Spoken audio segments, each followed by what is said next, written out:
Δεν ακούγομαι. Τώρα... Δεν μίλαγανε. Θέλω να ευχαριστήσω όλους σας, πραγματικά έχω συγκινηθεί.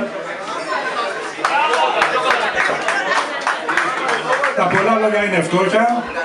Θα ήθελα να σας πω καλή διασκέδαση. Απλώς θα ήθελα να ευχαριστήσω κάποιους ανθρώπους για το τμήμα μπάσκετ που το τρέχουν. Βασικά τον Βασίλη τον Δέρβο, γιατί χωρίς τον Βασίλη και δεν είναι, θα το λέμε συνέχεια και συνέχεια. Εντάξει, είναι η πραγματικότητα, δεν θα υπήρχε τμήμα μπάσκετ στον εθνικό. Επίσης θέλω να ευχαριστήσω όλα τα παιδιά. Θέλω να ευχαριστήσω τον πρόεδρο του Εραστέχνη Εθνικού, τον Αντώνη Πρίντεζη, που είναι μαζί μας, τον Γιάννη τον Ματζουράνη,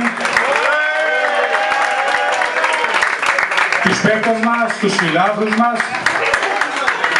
τα παιδιά από τις Πινέζες, πραγματικά έχουμε συγκινηθεί όλοι.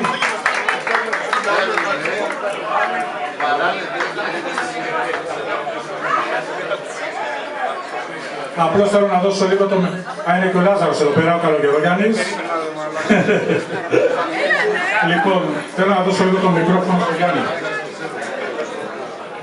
Από μέσα από τα σπλάθη της καρδιάς μου, που νιώθω αυτή τη στιγμή που ύψαστε όλοι μαζί μου, νιώθω ότι είμαι ο πιο ευτυχής που είμαι 79 χρονών και με κάνετε αυτή τη στιγμή, με κάνετε σαν να είμαι 36 και ο κύριος Γαβατή, ο κύριος Δελβότο, το πίλαρο που μεθαύριο Τετάρτη γιορτάζει ο Λάζαρος εδώ πέρα που περάσαμε τόσο χαρούμενα με τις Ακαδημίες του Εθνικού.